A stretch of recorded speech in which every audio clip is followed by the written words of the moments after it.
Hi guys, welcome to Wealth Creation YouTube channel. I am Bharathan, NISM certified research analyst and NCM certified technical analyst. நாம் இந்த வீடியோவில் வந்து IndusInd bank இப்போ last few மந்த்ஸில் பார்த்தீங்கன்னா 65% follow ஆயிருக்கு. So இப்போ IndusInd bank வந்து ஏன் பெருசாக ஃபாலோ ஆயிருக்குன்ற ரீசன்ஸ் பார்க்க போகிறோம். And along with this IndusInd பேங்கோடைய ஃபியூச்சர் எப்படி இருக்க போகுது, ஸோ இப்போ இந்த ஃபாலில் நம்ம அக்குமுலேட் பண்ணலாமா, இது ஃபியூச்சரில் ஒரு மல்டி பேக்கர் பேங்காக வருமானது எல்லாமே பார்க்க போகிறோம். ஸோ இந்த வீடியோ ஸ்கிப் பண்ணாமல் பாருங்கள், ஈச் அண்ட் எவ்ரி பாயிண்ட் ரொம்ப யூஸ்ஃபுல்லாக இருக்கும். பிகாஸ் நம்ம சில பேங்கிங் பேராமீட்டர்ஸ் தான் டிஸ்கஸ் பண்ண போகிறோம். அந்த பேராமீட்டர்லாம் ரொம்ப இம்பார்ட்டன்டான பேராமீட்டர்ஸ். ஸோ ஸ்கிப் பண்ணாமல் பாருங்கள். Let's get into the video guys.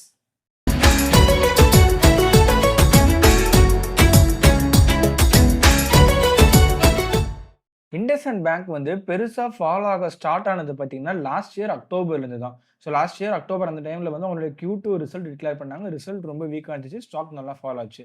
And அதுக்கு அடுத்து பார்த்தீங்கன்னா இப்போ லாஸ்ட் மந்த்து, ஸோ மார்ச்சில் பார்த்தீங்கன்னா அவங்களுடைய இன்டர்னல் ஆடிட்டிங்கில் ஒரு இஷ்யூ ஆனதுனால ஸ்டாக் பெருசாக ஃபாலோ ஆச்சு. ஸோ இப்போ இது ரெண்டுத்தையுமே நம்ம கொஞ்சம் டீட்டெயில்டாக பார்ப்போம். ஸோ அதுக்கு முன்னாடி இண்டஸ்இண்ட் பேங்க்குடைய ஓவரால் ஒரு ஓவர்வியூ பார்த்துடலாம். ஸோ இப்போ இண்டஸ்இண்ட் பேங்க்குடைய லோன் புக் நம்ம எடுத்து பார்த்தோம்னா 54% வந்து ரீட்டைல் கேட்டகரியிலையும் 46% வந்து ஹோல்சேல் கேட்டகரியிலும் இருக்குது. ஸோ ஹோல்சேல் இந்த சென்ஸ் அது வந்து கார்பரேட் லோன்ஸ்னு சொல்லலாம். அண்ட் இவங்களுடைய வெஹிக்கல் ஃபினான்ஸ் பார்த்தீங்கன்னா 25% ஆஃப் த லோன் புக் இருக்கு. And micro finance 9% of the loan book இருக்கு. ஸோ இப்போ வந்து லாஸ்ட் ஒரு 3 குவார்ட்டர்ஸாக பார்த்தீங்கன்னா இந்த மைக்ரோ ஃபைனான்ஸ் இண்டஸ்ட்ரி ஃபுல்லாகவே வந்து பெருசாக பர்ஃபார்ம் பண்ணலை. ஸோ அதுவும் ஒரு primary reason. So micro finance பொறுத்த வரைக்கும் இண்டஸ்இண்ட் பேங்க் வந்து எக்ஸ்போஷர் அதிகமாக வச்சிருக்கிறதுனால ஸோ அந்த போர்ட்ஃபோலியோ ஃபுல்லாக ட்ராக் பண்ணிடுச்சு. அது கூட வந்து வெஹிக்கல் ஃபினான்ஸில் 25% இருக்கு உங்களுக்கு. ஸோ வெஹிக்கல் ஃபினான்ஸ்னு வரும்போது இப்போ லாஸ்ட் ஒரு 2 குவார்ட்டராக பார்த்தீங்கன்னா வெஹிக்கல் சேல்ஸுமே வந்து பெருசாக இல்லை. ஸோ இப்போ Bajaj auto, hero motor, Eicher, M&M, Tata motor இவங்களுடைய ஷேர்ஸே பார்த்தீங்கன்னா எல்லாம் கொஞ்சம் ஃபாலோ இருக்கு. பிகாஸ் வெஹிக்கல் சேல்ஸ் பெருசாக இல்லை ஃபார் பாஸ்ட் 2 months. ஸோ அதனால வந்து வெஹிக்கல் ஃபினான்ஸுமே வந்து உங்களுக்கு அஃபெக்ட் ஆயிருக்கு. ஸோ இப்போ உங்களுடைய ஓவரால் கார்பரேட் லெண்டிங்கில் பார்த்தீங்கன்னா லார்ஜ் கார்பரேட் 25% இருக்கு, மிட் கார்பரேட்ஸ் 16%, ஸ்மால் கார்பரேட்ஸ் 5% இருக்கு. ஸோ இப்போ நெக்ஸ்ட் வந்து இவங்களுடைய Q3 ரிசல்ட்டும் Q2 ரிசல்ட்டும் நம்ம கம்பேர் பண்ணி பார்த்தோம்னா ஸோ Q2 ரிசல்ட் தான் ரொம்ப ரொம்ப வீக்காக வந்த ரிசல்ட். ஸோ அதில் பார்த்தீங்கன்னா இவங்களுடைய gross NPA and net NPA ரெண்டுமே வந்து அதிகமாக வந்துச்சு. ஸோ கிராஸ் என்பிஏ 2.1ம் நெட் என்பிஏ 0.6ம் வந்துச்சு. ஸோ இப்போ Q3 ரிசல்ட் அப்பயும் பார்த்தீங்கன்னாலும் அப்பயும் உங்களுக்கு கிராஸ் என்பிஏ நெட் என்பிஏ அதிகமாக தான் இருக்குது. மோர் ஆர்லெஸ் ப்ரொவிஷன் கவரேஜ் ரேஷியோ வந்து நமக்கு ஒரு மாதிரி அதே லெவலில் தான் இருக்குது. ஸ்லிப்பேஜஸ்மே வந்து நமக்கு ஒரு எலிவேட்டட் லெவலில் தான் இருக்குது. ஸோ பேசிக்காக இது எல்லாமே என்ன பேராமீட்டர்ஸ்னா இப்போ வந்து பேங்க்ல வாரா கடன்னு ஒரு கேட்டகரி இருக்கு. ஸோ இப்போ வந்து பேங்க் வந்து பேட் லோன் கொடுத்துட்டாங்கன்னா அந்த லோன் வந்து பேங்க்குக்கு திருப்பி வராது, அந்த காசு பேங்க்குக்கு திருப்பி வராது. ஸோ அந்த காசெல்லாம் பேங்க் வந்து வாரா கடன் டிக்ளேர் பண்ணிடுவாங்க. அந்த வாரா கடன் தான் வந்து டெக்னிக்கலாக வந்து NPAன்னு சொல்லுவாங்க, நான் பர்ஃபார்மிங் அசெட். ஸோ ஒரு பேங்க்ல வந்து நான் பர்ஃபார்மிங் அசெட் எவ்வளோக்கு எவ்வளோ கம்மியாக இருக்கோ அவ்வளோக்கு நல்ல விஷயம். பட் இண்டஸ்இண்ட் பேங்க்குக்கு இது பாஸ்ட் ஒரு 2 குவார்ட்டராக பார்த்தீங்கன்னா அது ஏறிட்டு இருக்கு. ஸோ இப்போ இந்த வாரா கடன் ஏறுறதுனால இப்போ இந்த சமயத்தில் வந்து RBIனுடைய ரூல்ஸ் என்னன்னா ப்ராஃபிட்ல ஒரு குறிப்பிட்ட போர்ஷனை வந்து நம்ம ப்ரொவிஷனிங்னு சொல்லி அந்த வாரா கடன் அமௌண்ட்டை வந்து பேலன்ஸ் பண்ணணும். ஸோ அதுதான் வந்து ப்ரொவிஷன் கவரேஜ். ஸோ அந்த ப்ரொவிஷன் கவரேஜ் பார்த்தீங்கன்னா 70% இருக்கு. ஸோ இதுவுமே வந்து ரொம்ப அதிகமாக இருக்கு. இது கம்மியாக இருந்துச்சுன்னா நல்லது. இது கம்மியாகணும்னா நமக்கு வந்து NPA கம்மியாக இருக்கணும். அதே மாதிரியே வந்து கிரெடிட் டு டெபாசிட் ரேஷியோ இதுவுமே வந்து கொஞ்சம் அதிகமாக இருக்கு. ஸோ பேங்க்ல டெபாசிட் பண்ணுறதை விட கிரெடிட் அதிகமாக இருக்குது. ஸோ இப்போ பேங்க்கில் ஒரு எக்ஸாம்பிளுக்கு வந்து ₹100 டெபாசிட் பண்ணாங்கன்னா அந்த ₹100ல் ₹89 வந்து இவங்க லோன் தராங்க. முன்னாடி பார்த்தீங்கன்னா 86 தான் இருந்திருக்கு Q1Q கம்பேர் பண்ணும்போது Q3 FY24ஓட. அதே வந்து நீங்கள் முன்னாடி இயர் ஆன் இயர் எடுத்து பார்க்கும்போது 88 இருக்குது, குவார்டர் ஆன் குவார்டர் எடுத்து பார்க்கும்போது 86 இருக்குது. ஸோ இதுவுமே வந்து ஒரு மாதிரி சேச்சுரேட்டட் லெவலில் இல்லை. அண்ட் நெக்ஸ்ட் பார்த்தீங்கன்னா சில முக்கியமான பேராமீட்டர்ஸ்லாம் இருக்குது. So liquidity coverage ratio. So liquidity coverage ரேஷியோன்றது என்னன்னா ஒரு பேங்க்ல ஒரு குறிப்பிட்ட கேபிட்டலை வந்து அவங்க லிக்விட் அசட்ஸாக வச்சுக்கணும். ஸோ அந்த லிக்விட் அசட்ஸ் எதுக்காக மெயின்டைன் பண்ணுறதுனா அடுத்த ஒரு 30 நாளில் எப்பயாச்சும் வந்து அவங்களுக்கு பே அவுட் இருக்குன்னா அந்த பே அவுட் அந்த கேஷ் ஃப்ளோ அவுட் ஆகிறத மீட் பண்ணுறதுக்கு ஒரு குறிப்பிட்ட அமௌண்ட்டை வந்து அவங்க லிக்விட் கேஷாக வச்சுக்கணும். அதுதான் வந்து LCR, liquidity coverage ratio. So ஒரு குறிப்பிட்ட அமௌண்ட்டை நீங்கள் வந்து லிக்விட் கேஷாக வச்சுக்கிறீங்க. டினாமினேட்டரில் பார்த்தீங்கன்னா இப்போ ஒரு மாதத்தில் இவ்வளோ காசு வெளியில் போகும்னு நான் எக்ஸ்பெக்ட் பண்ணுறேன். ஸோ இப்போ ஒரு பேங்க்கில் நான் இப்போ இந்த அடுத்த ஒரு 30 நாளில் என் பேங்க்லேருந்து ஒரு ₹1000 வெளில போகும்னு நான் எக்ஸ்பெக்ட் பண்ணுறேன்னா என்கிட்ட வந்து அந்த ₹1000 மேலே என்கிட்ட காசு இருக்கணும். அப்போ தான் அந்த ₹1000 வெளில போனதுக்கு அப்புறமேட்டு நான் வந்து பேங்க்கை கொஞ்சம் லிக்விடேட் பண்ணி ரன் பண்ண முடியும். ஸோ அதுதான் வந்து LCR, liquidity coverage ratio. And next வந்து cash reserve ratio. So cash reserve ரேஷியோன்றது இது வந்து ஆர்பிஐ வந்து ஒரு கைட்லைன் வச்சிருக்காங்க 4%ன்னு சொல்லிட்டு. ஸோ இதுக்கு முன்னாடி அதாவது இப்போ லாஸ்ட் எம்பிசிக்கு முன்னாடி பார்த்தீங்கன்னா 4.5% இருந்துச்சு. அதை வந்து 4% ஆக்கிட்டாங்க. ஸோ கேஷ் ரிசர்வ் ரேஷியோன்றது என்னன்னா ஒரு பேங்க்ல வரக்கூடிய டெபாசிட்ல ஒரு குறிப்பிட்ட பெர்சன்டேஜ் வந்து நீங்க ஆர்பிஐட்ட கொடுத்து வைக்கணும் in terms of reserves. So அது வந்து 4% இருக்கு. இப்போ 1000 ரூபாய் டெபாசிட் பண்ணாலும் அது 40 ரூபா வந்து ஆர்பிஐல ரிசர்வ்ஸா இருக்கும். ஸோ இது வந்து ஃபிக்ஸ்டு பேராமீட்டர். அதே மாதிரியே வந்து எஸ்எல்ஆர் இதுவுமே வந்து ஃபிக்ஸ்டு பேராமீட்டர். இது வந்து 18% வந்து ஆர்பிஐனுடைய கைட்லைன்ஸ். ஸோ இதுவும் என்னன்னா இப்போ பேங்க்ல வந்து ஒரு 2000 ரூபாய் டெபாசிட் பண்றாங்கன்னா அதுல வந்து எஸ்எல்ஆர் இந்த சென்ஸ் இதுவுமே வந்து ஒரு liquid form of investment either gold or interest rates or any other வேற ஏதாச்சும் ஒரு செக்மெண்ட்ல இன்வெஸ்ட் பண்ணி வைக்கிறது. லைக் இது வந்து லிக்விடா தான் இருக்கணும். பட் இன் டர்ம்ஸ் ஆஃப் இன்வெஸ்ட்மெண்ட்டா இருக்கும். ஸோ ரிசர்வ்ஸ் ஆகும் கூட இருக்கும் இது. ஸோ இதுவும் பார்த்தீங்கன்னா வந்து பேங்க் ஆர்பிஐனுடைய கைட்லைன்ஸ் வந்து 18%, 18% எல்லா பேங்க்ஸும் மெயின்டைன் பண்ணிட்டு இருக்காங்க. ஸோ இப்போ இந்த 2 parameter okay, cash reserve ratio SLR வந்து ஆர்பிஐ கைட்லைன்ஸ் வச்சிருக்காங்க, அதில் மெயின்டைன் பண்றாங்க. இப்போ வந்து நம்ம நெக்ஸ்ட் வந்து இந்த சிஏஆரும் அந்த முன்னாடி நம்ம பார்த்த பேராமீட்டர் லிக்விடிட்டி கவரேஜ் ரேஷியோவும் தான் வந்து ஒரு பேங்க்கினுடைய ஃபினான்ஷியல் ஸ்டெபிலிட்டி டிட்டர்மின் பண்ணும். ஸோ இப்போ சிஏஆர்ன்றது என்னன்னா tier 1 capital plus tier 2 capital divided by risk weight assets. So இப்போ வந்து இதுக்கு என்ன மீனிங்னா டயர் 1 கேபிட்டல்ன்றது ஒன்றும் இது வந்து ஈக்விட்டி கேபிட்டல். டயர் 2 கேபிட்டலில் வந்து டெப்ட் கேபிட்டல் எல்லாமே வரும். ஸோ ஈக்விட்டி கேபிட்டல் இதெல்லாமே வந்து ஜென்ரல் ரிசர்வ்ஸ். டயர் 2 கேபிட்டலில் வந்து அன்அக்கௌண்டட் ரிசர்வ்ஸ் அந்த மாதிரி சில அமௌண்ட் அந்த டெப்ட் மூலமாக ஃபண்ட் ரைஸ் பண்ண அதெல்லாமே டயர் 2 கேபிட்டலில் வரும். இது ரெண்டுத்தையுமே ஆட் பண்ணி divide by risk weight assets. Risk weight அசெட்ஸ்ன்றது பேட் லோன்ஸ். ஸோ அதோட நம்ம வந்து டிவைட் பண்ணிக்கிறோம். ஸோ இதுதான் வந்து சிஏஆர். ஸோ கேபிட்டல் அடிக்குவசி ரேஷியோன்றது ரொம்ப ரொம்ப ஒரு கீ ரேஷியோ. இது ஏன்னா ஒரு பேங்க்கினுடைய ஃபினான்ஷியல் ஸ்ட்ரென்த்தை அசஸ் பண்ணுறதே வந்து கேபிட்டல் அடிக்குவசி ரேஷியோ தான். ஸோ சடன் லாஸ் ஆகுது அந்த மாதிரி டைமில் வந்து இந்த சிஏஆர் தான் வந்து நமக்கு வந்து பேங்க்கை வந்து பேலன்ஸ் பண்ணும். And PCR provision coverage ratio. So இது வந்து நம்ம முன்ன பார்த்து அதே தான். ஸோ இப்போ வந்து ஒரு பேங்க் வந்து வாரா கடன் சொல்லிட்டு டிக்ளேர் பண்ண அந்த அமௌண்ட்டில் எவ்வளோக்கு எவ்வளோ வந்து ப்ராஃபிட்ஸை டைல்யூட் பண்ணி அவங்க அந்த நெட் என்பியை வந்து மேனேஜ் பண்ணுறாங்கன்றது தான் வந்து provision coverage ratio. So provision coverage ratio வந்து அதிகமாக இருந்தால் பேங்க் வந்து ஸ்டேபிளாக இருக்குன்னு நம்ம சொல்லலாம். பட் ரொம்ப அதிகமாகவும் இருக்கக்கூடாது. பிகாஸ் ப்ரொவிஷன் கவரேஜ் ரேஷியோ நம்ம பார்க்குற பேராமீட்டரே என்னன்னா வாரா கடன். ஸோ நான் பர்ஃபார்மிங் அசெட் அது ஏன் அதிகமாகுது, அதுவே ஃபர்ஸ்ட் அதிகமாக கூடாது. அது அதிகமாகும் போது ஆட்டோமேட்டிக்காக பிசிஆர் அதிகமாகும். ஸோ பிசிஆர் வந்து இப்போ ஒரு பேங்க்ல வந்து என்பிஏ வந்து அவங்க அதிகமாக வச்சுட்டு பிசிஆர் கம்மியாக வச்சாங்கன்னா அந்த பேங்க் வந்து மோர் ஆர் லெஸ் டவுன் ஆகிறதுக்கு வாய்ப்பு இருக்குது. ஸோ திவால் ஆகிறதுக்கு வாய்ப்பு இருக்குது. இப்போ இந்த பேங்க்ல பார்த்தீங்கன்னா வந்து என்பிஏ அதிகமாக இருக்குது, அதுக்கேற்ற மாதிரி பிசிஆர் அதிகமாக இருக்குது. ஸோ அவங்க வந்து அந்த பேட் லோன்ஸை மேனேஜ் பண்ணுறாங்க ப்ராஃபிட்ஸை வச்சு. ஸோ இப்போ ரீசெண்டாக பார்த்தீங்கன்னா இண்டஸ்இண்ட் பேங்க் பற்றி ஆர்பிஐ வந்து ஒரு ஸ்டேட்மெண்ட் டிக்ளேர் பண்ணியிருந்தாங்க. ஸோ இந்த ஸ்டேட்மெண்ட்டில் பார்த்தீங்கன்னா இவங்களுடைய ப்ரொவிஷன் கவரேஜ் ரேஷியோ 70.2 இருக்குது, லிக்விடிட்டி கவரேஜ் ரேஷியோ வந்து 113 இருக்குது. ஸோ ஆர்பிஐனுடைய ரெக்குயர்மெண்ட் வந்து 100%. ஸோ லிக்விடிட்டி கவரேஜ் ரேஷியோ அவுட்ஸ்டாண்டிங்காக இருக்குது. அண்ட் பேங்க்கினுடைய கேபிட்டல் அடிக்குவசி ரேஷியோவுமே அவுட்ஸ்டாண்டிங்காக இருக்குது. ஸோ இப்போ பேங்க் வந்து மெயினாக இந்த அக்டோபர் மாதம் ஃபால் ஆனதுக்கு பிரைமரி ரீசன் வந்து பேங்க் வந்து ரிசல்ட்ஸ் ஒழுங்காக டிக்ளேர் பண்ணல, அதனால ஃபால் ஆச்சு. ஸோ ரிசல்ட் ஏன் ஒழுங்காக வரலன்னா உங்களுடைய மைக்ரோ லெண்டிங் வந்து அதிகமானதுனால பிசிஆர் இன்க்ரீஸ் ஆயிடுச்சு. அதனால வந்து பேங்க் ஒழுங்காக பெர்ஃபார்ம் பண்ணலை Q2 அண்ட் Q3. இது ஒரு பக்கம் இருந்தாலும் போன மாதம் பார்த்தீங்கன்னா அவங்களோட இன்டர்னல் ஆடிட்டிங்கில் வந்து ஒரு டிஸ்கிரிபன்சி வந்து கண்டுபிடிச்சிருக்காங்க டெரிவேட்டிவ் போர்ட்ஃபோலியோவில். ஸோ அது பார்த்தீங்கன்னா வந்து அவங்களோட ஓவரால் நெட் ஒர்த்தில் 2% கான்ட்ரிபியூட் ஆயிருக்கு. ஸோ இதனால வந்து கம்பெனியினுடைய ப்ராஃபிட் அண்ட் லாஸ் இப்போ வரப்போகிற குவார்ட்டரில் அஃபெக்ட் ஆகும். பட் இருந்தாலும் கூட பேங்க் வந்து in terms of capital adequacy ratio they have enough capital to maintain this financial loss. So இதுதான் ரொம்ப முக்கியமான பாயிண்ட் ஆர்பிஐ தரப்பில் அவங்க சொல்கிறது.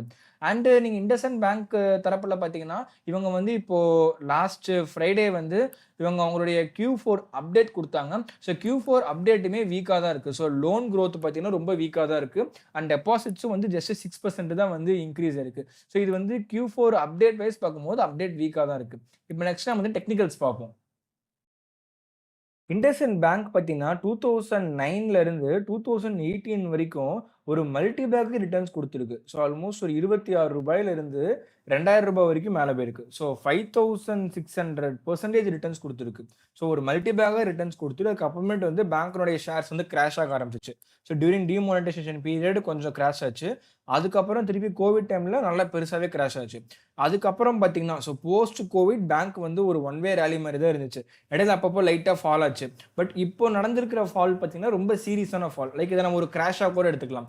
ஏன்னா 1700 அந்த லெவல் கிட்ட இருந்துச்சு. ஸோ 1695ல இருந்து இப்போ வந்து 682ல இருக்கு. ஸோ ஆல்மோஸ்ட் வந்து ஒரு ரூ. 1000 ஃபால் ஆயிருக்கு ஹைல இருந்து.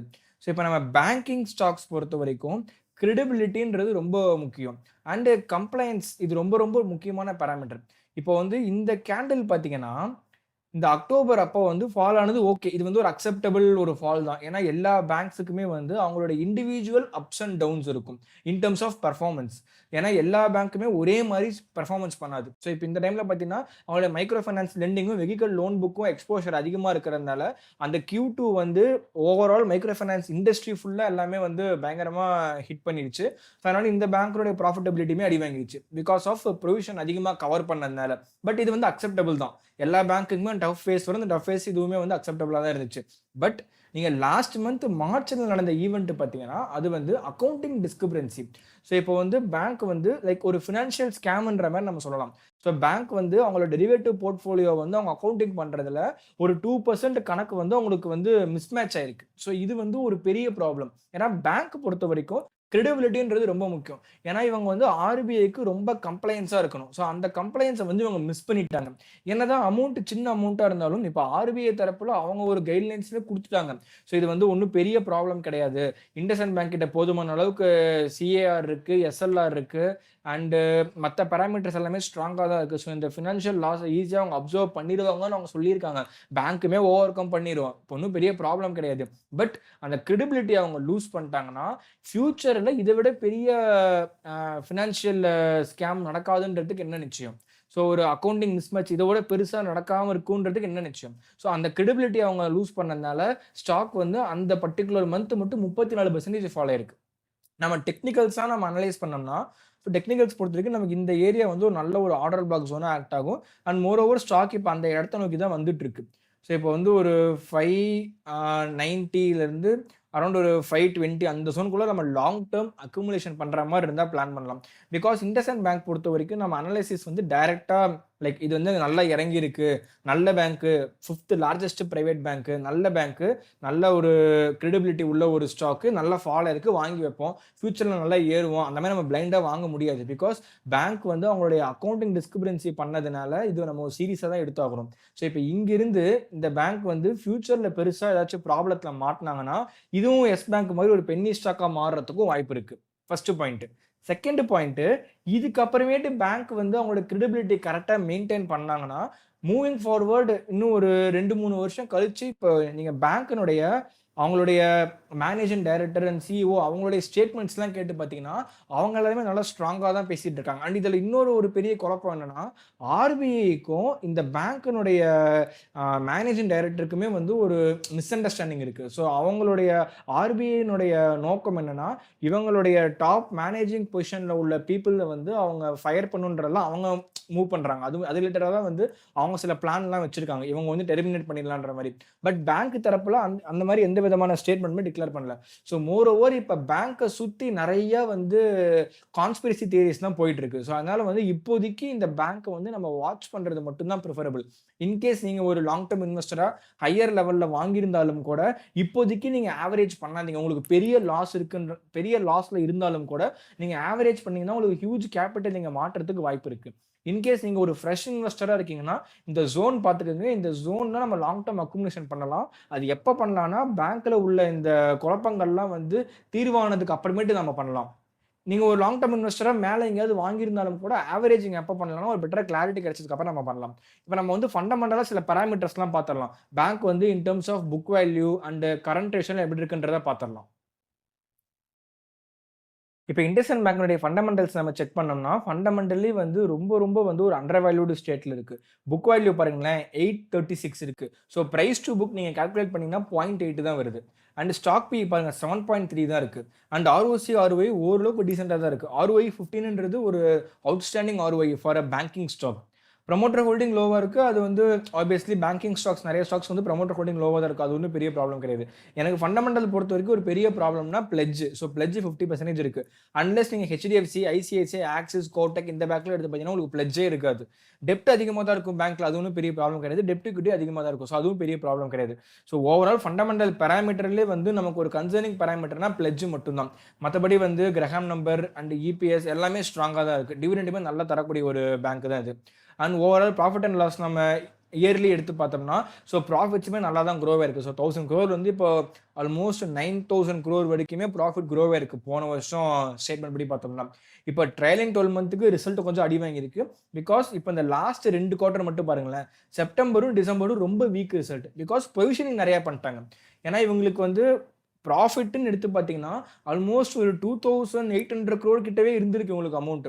அதில் பார்த்தீங்கன்னா 70% கிட்ட ப்ரொவிஷனிங் பண்ணிட்டாங்க. ஸோ ப்ரொவிஷனிங் பண்ணது போக இவ்வளோ தான் ப்ராஃபிட் அவங்க போஸ்ட் பண்ணியிருக்காங்க. ஸோ அது ஒரு டிராபேக் இந்த 2 குவார்ட்டராக நடந்துட்டு இருக்கு. இதுக்கு காரணம் வந்து micro finance lending. So micro finance lending mostly ஒரு FY 26 ஸ்டார்டிங்கில் இல்லாட்டி FY 26 மிட்ல வந்து ரெக்கவர் ஆயிரும். ஸோ அப்போ ரெக்கவர் ஆகும்போது இந்த ஓவரால் PNL ரெக்கவரியுமே அக்கார் ஆயிரும். ஸோ அது நமக்கு ஒரு பெரிய ப்ராப்ளம் கிடையாது. அண்ட் கேஷ் ஃப்ளோ பார்த்தீங்கன்னா, இப்போ பேங்க்ல வந்து டெபாசிட்ஸ் பாருங்க. 2013ல வந்து 55,000 கோடி இருந்திருக்கு. இப்போ பார்த்தீங்கன்னா வந்து 3,84,000 கோடி இருக்கு டெபாசிட்ஸ். ஸோ டெபாசிட்ஸும் பயங்கரமா ஸ்கேல் அப் ஆயிருக்கு. ஸோ நல்ல ஸ்பீட்ல டெபாசிட்ஸ் க்ரோ ஆயிருக்கு. அண்ட் லோன் அட்வான்ஸுமே பாருங்களேன் 9,000ல இருந்து இப்போ 56,000 க்ரோ ஆயிருக்கு. ஸோ லோன் அட்வான்ஸும் நல்லா க்ரோ ஆயிருக்கு. அண்ட் டெபாசிட்ஸுமே நல்லா க்ரோ ஆயிருக்கு. ஸோ இதுவுமே வந்து ஒரு நல்ல பேங்க்குக்கு நல்ல ஒரு பாசிட்டிவான சைன் இது. அண்ட் ROI முன்ன சொன்ன மாதிரி நல்லா ஸ்ட்ராங்காக தான் இருக்கு. FIIs வந்து கொஞ்சம் கண்டினியூஸாக மணி புல் அவுட் பண்ணிட்டு இருக்காங்க. ஸோ அதனாலேயும் பேங்க் பெருசாக ஃபாலோ ஆகிட்டு இருக்கு. நீங்கள் இந்த ஜூன் குவார்ட்டர்லேருந்து பாருங்களேன், ஜூன் ரிசல்ட் எப்போ அது வீக்காக வந்துச்சோ ஸோ அப்போலேருந்து பாருங்க உங்களுக்கு கண்டினியூஸாக வந்து கிட்டத்தட்ட வந்து ஒரு 14% வந்து ஸ்டேக் வெளில போயிருக்கு FII சைட்லேருந்து. ஸோ அதனாலையுமே பேங்க் வந்து பெருசாக ஷேர்ஸ்லாம் ஃபாலோ ஆகிட்டு இருக்கு. இன்டர்ன் DIs என்னதான் வந்து அந்த ஷேர்ஸ்லாம் வாங்கினாலும் கூட FIIs தான் வந்து கொஞ்சம் டாமினேட்டிங் ஹேண்ட். ஸோ அவங்க வெளில போகிறது ஒரு பெரிய கன்சர்னாக தான் இருக்கு. ஸோ நம்ம fundamental parameters and fundamental ratios வச்சு பார்த்தோம்னா பேங்க் வந்து ரொம்ப ரொம்ப ஒரு under valued bank compared to மற்ற பேங்கோட நம்ம எடுத்து பார்த்தோம்னா. And that's it for this video guys. I hope this video was useful to you. இப்போ நீங்கள் ஓவரால் பார்த்தீங்கன்னா IndusInd Bank வந்து நீங்கள் வாங்குறதும் வாங்காததும் வந்து உங்களோட இண்டிவிஜுவல் தாட் ப்ராசஸ் பொறுத்து தான் இருக்குது. நான் வந்து அந்த கம்பெனியில் உள்ள ப்ரோஸும் சொல்லிட்டேன், கான்ஸும் சொல்லிட்டேன். ஸோ நீங்கள் ப்ரோஸ்ன்னு பார்த்தீங்கன்னா வேல்யூவேஷன் அண்ட் மற்ற பேராமீட்டர் இந்த நான் சொன்ன டிஃபைன் பண்ண பேராமீட்டர்ஸ் எல்லாமே ரொம்ப ஸ்ட்ராங்காக இருக்குது. அண்ட் பேங்க்குமே வந்து அவங்க MFI சைடில் ரெக்கவர் ஆயிடுவாங்க. ஸோ இது எல்லாமே பாசிட்டிவ். நெகட்டிவ்னு பார்த்தீங்கன்னா அந்த கம்பெனியில் அக்கறான அக்கௌண்டிங் டிஸ்கிரிபன்சி. ஸோ இது வந்து ஒரு பக்கம் நெகட்டிவ், கிரெடிபிலிட்டி லூஸ் பண்ணிட்டாங்க. ஸோ இப்போ இது ரெண்டுத்தையுமே நீங்கள் கிளாசிஃபை பண்ணி ஃபர்தராக நீங்கள் ஆக்ஷன் எடுங்க. நம்ம வாங்கலாமா வேணாமான்றது நீங்கள் டிசைட் பண்ணுங்கள். இந்த வீடியோ ஓவரால் யூஸ் வந்துச்சுன்னா லைக் பண்ணுங்கள், ஷேர் பண்ணுங்கள், சப்ஸ்கிரைப் பண்ணுங்கள். Thank you guys.